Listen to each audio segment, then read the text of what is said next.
Hello, everyone. In 2026, looking rich is easy. Being rich is hard.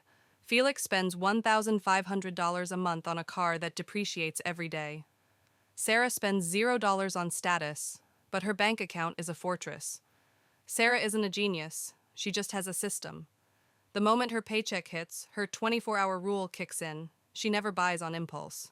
Before she can spend a dime, her automated index fund system teleports 20% of her income into a diversified portfolio. Sarah understands the 8 to 10% rule. By investing $1,500 a month into a global index fund, she's using the power of compounded patience.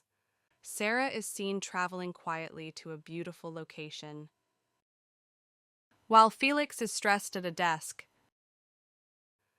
Modest living isn't about deprivation, it's about a margin of freedom. Sarah keeps her expenses well below her means. This isn't just saving, it's buying her future time. In 2026, the greatest status symbol is peace of mind. Are you ready to build your invisible fortune? Subscribe to Business World, Money and Wealth, and start your automated journey today.